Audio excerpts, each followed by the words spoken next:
Great. And Kevin, how are you guys different than the other insurance settlement companies out there? Sure. Mainly it's in the cost, and in the cost is one way. Structure is another way. There are some companies when you invest with us, this is truly a pooled asset.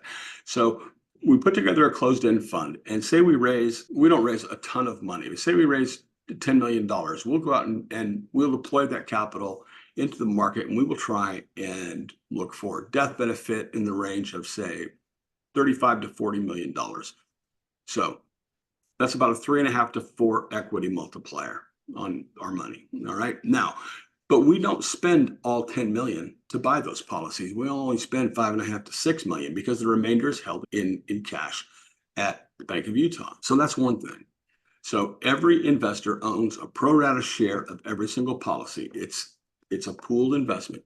Some companies out there they will sell you a policy.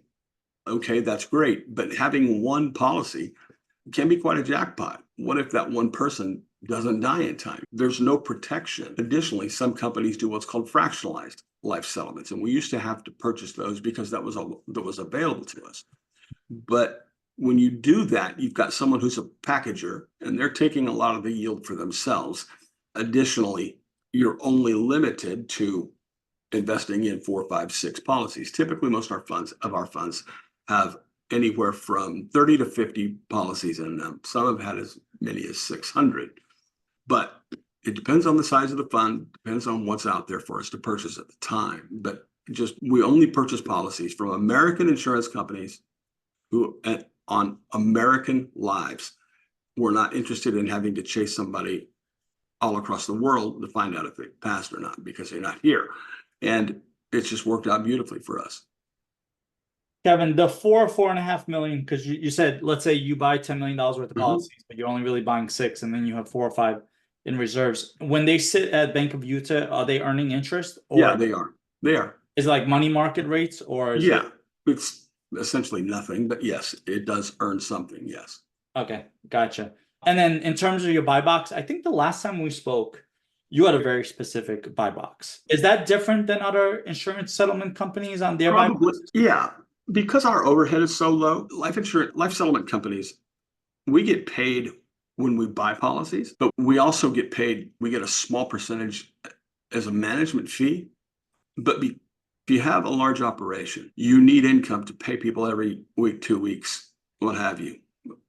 The overhead can be significant. And if you're not deploying capital, you're not making income. That's a bad position to be in. Okay. We don't have that problem. We can sit and wait for the market to be right. And that's a big difference for us, as our overhead is very low. We do contract out some services to some companies for tracking and auditing and things like that, but we're a very lean company. Yeah, that's funny that you mentioned that, because one thing I've been warning about is when I started investing as an LP investor, a lot of these companies that I've invested in were very small shops originally. Then in the low interest rate environment of 2018 to now, they've grown from 3 to 30, 35 people. And now they're in a situation just like what you described. You have overhead, so you need acquisition fees, you need asset management fees. Yes. And then it puts you in question. Are you buying that because it's the best asset, or are you buying that because your company now needs it? Versus SIH, we're all equity owners. There's no salary. So we don't do a deal, fine. If we do 1 deal a year or 2 deals a year, fine, no issues whatsoever. We're actually capped to how many deals we could do, but because we are a small team and we know operationally we're gonna get stressed out if we do too many deals. But the point is, just like you said, the smaller teams don't have that stress of having to do a deal. And you don't want, as a managing partner, you don't want to be in that position. As an investor, you don't want to be dealing with somebody who's in that position. If you ever gone to try and buy a car, and the difference in salespeople, you come to a salesperson who is not living hand to mouth, and they're not pushing you. They're allowing you to be an educated buyer. And then on the other hand, you've got a guy who's a dinosaur he's running around like a rodeo clown trying to come up with every possible way to get you to buy this car. The old, if I could, would you? And we learned from the car business, that's not a good way to do it. And avoid those guys, avoid those companies. Use your own head, use critical thinking. If it seems too good to be true, maybe it is.